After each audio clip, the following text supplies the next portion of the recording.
Zubimendi to Real Madrid, snatched right from under Arsenal's nose. Garnacho has found a new club. PSG is throwing 70 million euros at a Bournemouth defender, and Vlahović.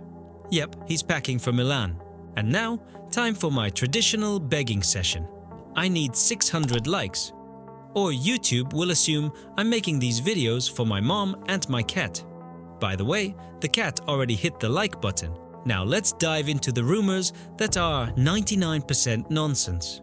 But damn, it's fun to talk about them. So, Martin Zubimendi was basically packing his bags for London, and now, all of a sudden, he's slammed on the brakes, done a complete U-turn, and is staring straight at Madrid. And not just any Madrid, we're talking Real Madrid, which means it looks like Arsenal are about to get ghosted. Again, for the second summer in a row. Okay, let's break this down. Everything was seemingly done and dusted. Arteta was on the phone, the contract was reportedly agreed, the medical was on the horizon, and that 60 million euro release clause was just sitting there, waiting to be triggered. But nope. At the very last second, Martin Zubimendi gets a call, not from London, but from Madrid. And it wasn't just some random agent, it was from the man himself, Xabi Alonso, his childhood hero and the new manager of Los Blancos. And what does Zubimendi do? He hits pause on everything. He's basically thinking, hold up guys, if Xabi Alonso is personally coming for me, am I about to make a huge mistake? And this isn't just a rumor, by the way. Real Madrid have officially thrown their hat in the ring. Apparently, they went through their midfield shortlist, took one look and decided, why are we even looking anywhere else? Zubimendi is exactly what the doctor ordered. He fits the quality, he fits the price. It's a perfect match. There's just one tiny snag. Unlike Arsenal, Los Blancos aren't exactly rushing to splash that 60 million euros. They're trying to play it smart, maybe haggle the price down, or maybe drag it out until the next financial year to make the books look pretty. You know how they operate, and while they're stalling, Zubimendi is just stuck in limbo. He supposedly wants the move to the Emirates, but when the Bernabeu calls and it's Xabi on the line, I mean, come on, who could say no to that? And let's not forget, Liverpool went through this exact same thing last year. They were this close to signing him, when at the last minute, Martin basically went, you know what, I think I'll just stay home at Real Sociedad. The timing just doesn't feel right. And you can bet Liverpool were absolutely fuming, because that deal was all but done. And now, it's the same old story, but this time it's Arteta and Arsenal on the receiving end. Arsenal fans, be honest with me in the comments, are you getting major déjà vu? That classic, it's a done deal until it isn't feeling, because this whole Zubimendi situation has that written all over it. He was all yours. But the second he got a whiff of a potential move to Real Madrid, the guy just slammed on the brakes. And Real Madrid? Well, they're in no rush to hit that buy now button. They're just watching, running the numbers and smiling. Classic Real Madrid. By the way, the word from Spain is that Alonso is personally insisting on this signing. This isn't just a club transfer, this is his guy. And when a manager like Alonso wants a player, Real Madrid usually makes it happen. Especially when the board is on board too, which, according to the rumours, they are. So, what happens next? We wait. Apparently, no signatures until after the Club World Cup. But once that's over, expect a resolution. Either he finally closes the door on London, or he floors it straight to Madrid. Or, hey, maybe he'll just stay at Sociedad again. With this guy, you never know. But for now, Arsenal are left hanging. The deal is on the table, but it's also not. And the clock is ticking. What happens if another club joins the party? Are we gearing up for Season 3 of the Zubimendi saga? Let me know what you guys think. If you were in his shoes, would you risk it all and wait for Real Madrid? Or would you just take the sure thing at Arsenal and stop messing around? Drop your thoughts down in the comments below. It looks like PSG have decided to stop messing around and are going raiding the Premier League for a Ukrainian. And not just any Ukrainian, they're after Ilya Zabarny.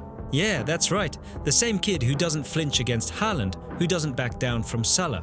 According to L'Equipe, Zabarny has already told Bournemouth straight up, look guys, I want the move to Paris. And we're not talking he's considering his options here. He has specifically said he wants to join PSG. Talks have reportedly already begun, but they've hit a serious roadblock. The Cherries have slapped a massive 70 million euro price tag on him.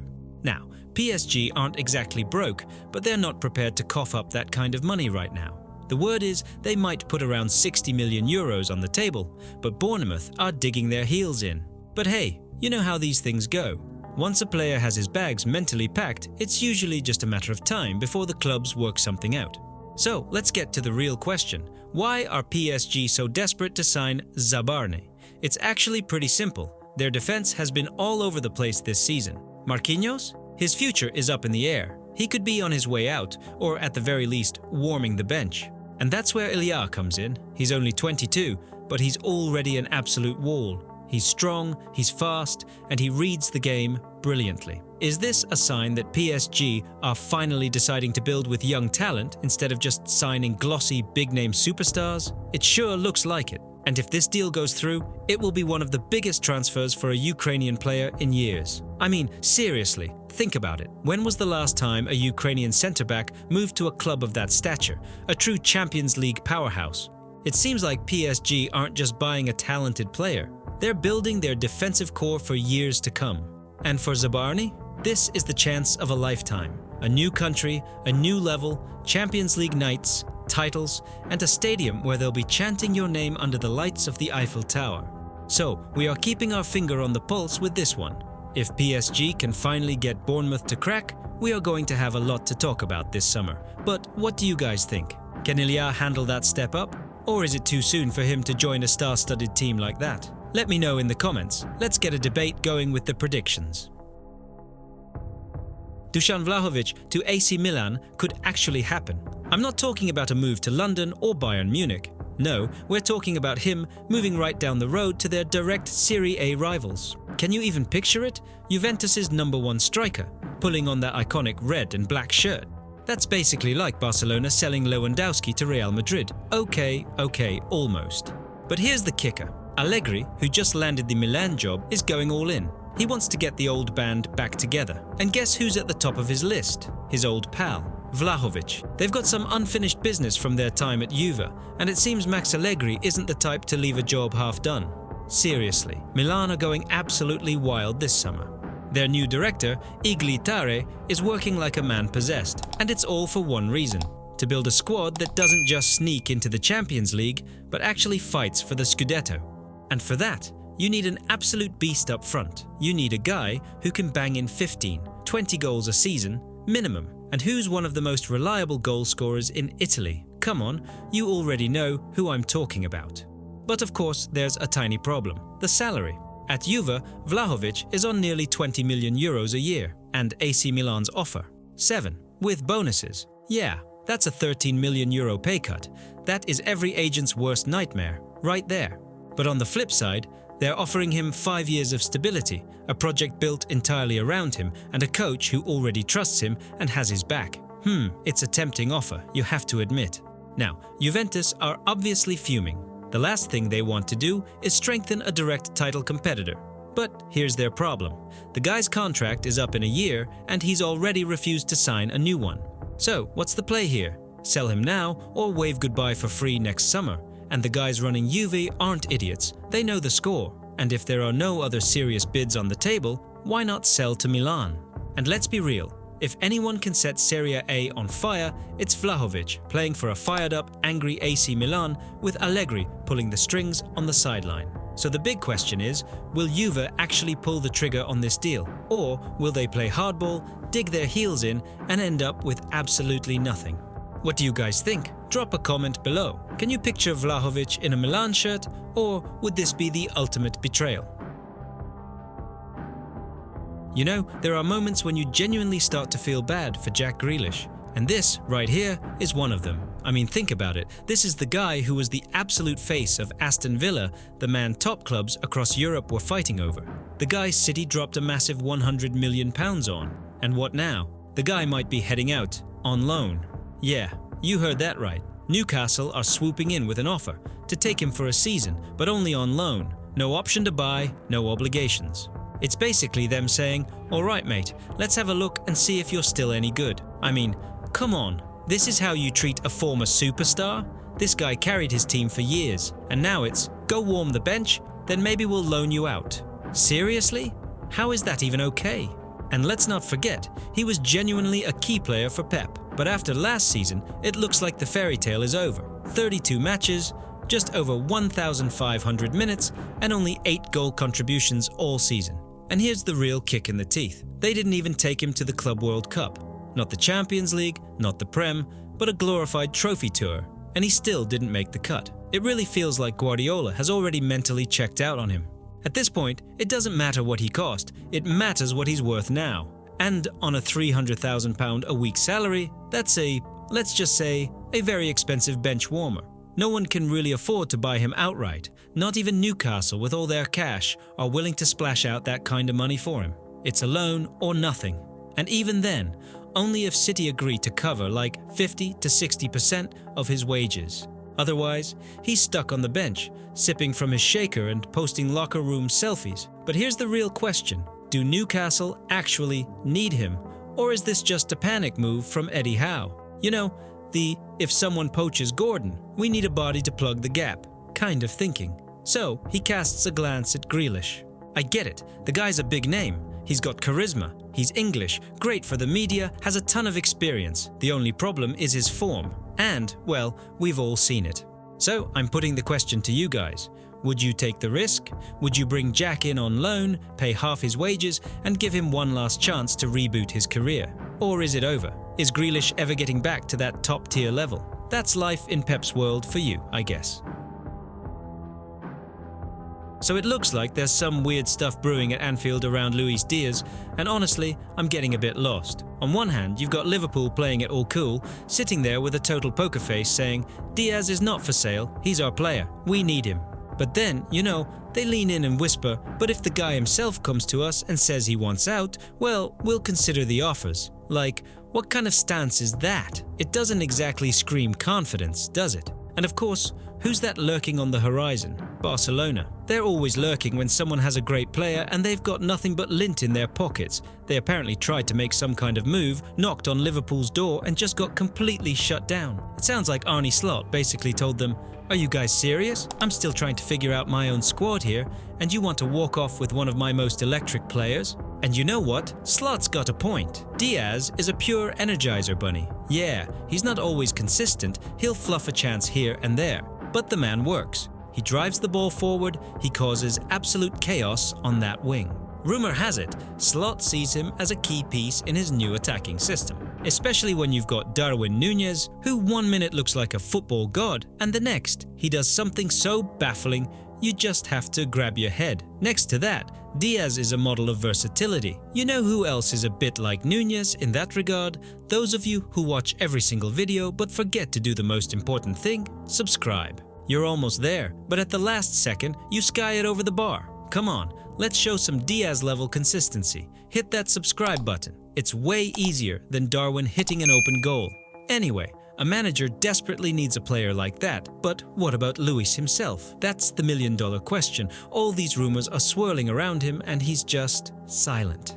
You've got some insiders screaming that he's already mentally in Spain, dreaming of that Barca move. Then you have the more level-headed ones saying, hold on people, we haven't heard a single direct quote from Díaz or his agent about wanting to leave. And that's when I start thinking, what if it's all much simpler? The guy has 2 years left on his contract. Maybe this whole thing is just a big power play by his agent to get a fatter deal for the Colombian. You know, hey Liverpool, look, Barca is waiting in the wings, the Saudis are probably circling with their bags of cash, maybe it's time you step up and offer your winger some new, tasty terms. It's a classic playbook move. So, Liverpool is waiting to see what Díaz says. Díaz is possibly waiting to see what Liverpool says about a new contract. And Barcelona, well, they're waiting for a bag of money to magically appear out of thin air. For now, the club's official line is firm, not for sale. But we all know how quickly not for sale can turn into the final transfer fee was, especially if some stupid money offer from the Gulf lands on the table, or if Díaz himself actually walks into Slot's office and says, "Boss, I'm done, I want out." So, what do you guys think? Is he off, or is this all just a clever play for a new contract? Little brother following in his big brother's footsteps. What else is new, right? Job Bellingham, who's only 19, is reportedly packing his bags for the Bundesliga. And, yup, you guessed it, the younger Bellingham is about to become a Borussia Dortmund player. Is it irony? Or is it just destiny to keep the family business going at BVB? Dortmund are dropping nearly £28 million for him, and if this kid lights up Germany, that fee could rise to a massive £32 million. For Sunderland, this isn't just a record transfer, it's like winning the World Cup, but without the actual trophy. And hey, what did you expect? The guy was instrumental in getting Sunderland promoted to the Premier League. He's played 90 games for the club, grew up in the spotlight, and now he's heading for the exit. And if anyone out there is thinking this feels like a betrayal, let's be real. Who, in his position, wouldn't jump at the chance to play in a top league? Especially when your big brother already tore it up there and left a massive legacy behind. Now Sunderland are no fools. They signed him to that new contract for a reason. To protect his value and, more importantly, to slap a fat sell-on clause on him. And a 15% sell-on clause? That's not too shabby at all. Especially if Job absolutely blows up and makes another move down the line. Say, to Real Madrid. Yeah, sound familiar. And it wasn't a straight shot for Dortmund either. They had to up their bid because Eintracht Frankfurt was sniffing around. But in the end, the Bellingham name and the connection to the Yellow and Blacks sealed the deal. He's already agreed to personal terms. All that's left is for the final paperwork to be signed. And if they get this done before the Club World Cup in the US, we could very well see the second Bellingham repping the Dortmund badge on the world stage. So, what do you guys think of this twist? Two brothers, two different paths, but one club connecting them. It looks like Dortmund knows a thing or two about champion genes. Fabrizio Romano just lit the fuse on the biggest powder keg at Old Trafford. And that powder keg has a name, Alejandro Garnacho. Long story short, the kid is guaranteed to be out of Manchester United this summer. That's it. Full stop. The decision's been made, his bags are practically packed. But now, let's get into the juicy details, because this isn't just a news story, it's a full-blown soap opera, complete with betrayal, bruised egos, and big money. Remember when Ruben Amorim took over? At first, it seemed like Garnacho was about to shine again. He was back in the squad, starting to show flashes of what he can do. But then came the Europa League final. And Amorim brings the kid on for a measly 20 minutes. You think Garnacho just took that on the chin? No chance. But the real kicker wasn't even him. It was his brother, who, as is the modern way, jumped on social media to absolutely trash the manager. And that was the final straw. Amorim, who's clearly a no-nonsense kind of guy, reportedly called Alejandro into his office and told him straight up, "Son, find yourself a new club. You've got no future here." And let's not forget, this all goes back to the winter. United were already willing to offload him back then, but they slapped an insane €70 million price tag on him. Chelsea and Napoli basically laughed in their faces and said, "Are you guys out of your minds over there in Manchester?" But now, the tables have completely turned. United aren't just willing to sell, they are desperate to get rid of him. Right now, and the price tag has plummeted to €60 million, maybe even €55 million. So who's in the running? Romano says 3 Premier League clubs are currently pushing hard for the transfer. We're not talking about simple interest here, they're practically banging down the door. He hasn't named names, of course. But let's connect the dots. First, the obvious one, Chelsea. They've been tracking him for a while, and with that price drop, you can bet Todd Boehly and his checkbook are already on the phone to the United front office. Second, the rumours point to Arsenal. Arteta needs an explosive left winger, and Garnacho fits that bill perfectly. The third one is trickier. Aston Villa has been mentioned, but they're dealing with their own financial fair play issues. They probably need to sell before they can buy. So that one's a question mark for now. But it's not just limited to England. Napoli and AC Milan are also in the mix. To be fair, the Italian clubs are known for being thrifty, so even finding €60 million without a major sale will be tough for them. And now, get this. You know who really wants to bring him to Bayer Leverkusen? Erik ten Hag. How's that for a twist of fate, huh? Ten Hag, the man they just kicked to the curb, could now come back and poach their best young asset. And this brings me to the main question that's been bugging me. What on earth is going on inside the heads of the Manchester United board?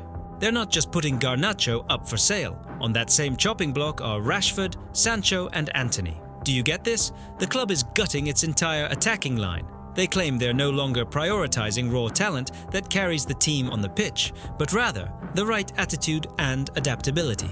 You know, that phrase made me look at my own channel stats, and it turns out almost 87% of you watching right now aren't subscribed. Maybe I'm the one with the wrong attitude and I'm not adapting well enough to the YouTube algorithm. Alright, how about this? You hit that subscribe button to prove my content is on the right track, and I promise to keep breaking down insane stories just like this one. Deal? You're selling a 20-year-old kid who was one of the few bright sparks last season. A player who created chances out of thin air, who brought excitement, and who the fans adored because he has a personality? Newsflash, all the great players in history had strong personalities. Do you want a team of compliant robots? Look at Garnacho'S stats. They were on the rise. The kid was just starting to hit his stride. Selling him now, especially at a discount, is basically an admission of your own incompetence.